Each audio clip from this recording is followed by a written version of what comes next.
आपल्या आक्रमक कार्यशैलीसाठी प्रसिद्ध असलेले जनसामान्यांचे नेते आणि माजी राज्यमंत्री बच्चूभाऊ कडू यांनी नुकतीच आंबेगाव तालुक्यातील जाधवांचा मळा येथे सदिच्छा भेट दिली।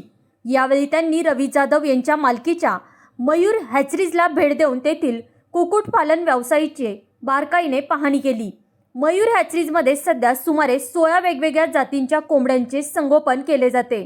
बच्चूभाऊ कडू यांनी या प्रत्येक जातीची वैशिष्ट्ये, त्यांचे खाद्य, लसीकरण आणि बाजारपेठेतील मागणी याबद्दल सविस्तर माहिती जाणून घेतली।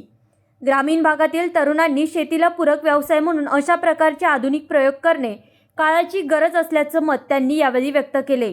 या प्रसंगी राजकीय आणि सामाजिक क्षेत्रातील अनेक मान्यवर उपस्थित होते।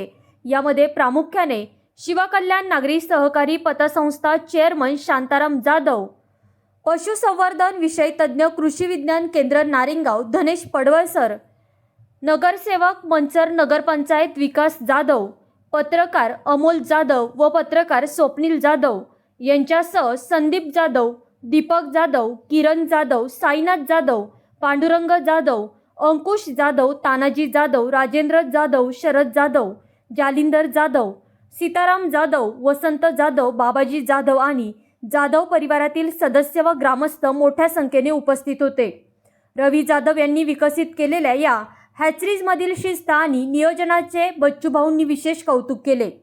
शेतकऱ्याच्या मुलाने केवळ नोकरीच्या मागे न लागता उद्योजक बनावे हे पाहून आनंद वाटला, अशा शब्दात त्यांनी जाधव परिवाराला शुभेच्छा दिल्या।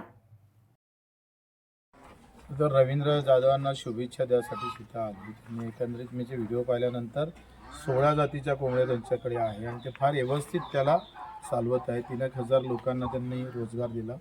त्याला प्रोत्साहन भेटलं पाहिजे त्या पद्धतीनं। जसं शेती डुबते आहे, नोकरी लागत नाही, मग आता धंदा कोणता करावा हा युवकांना प्रश्न असतो।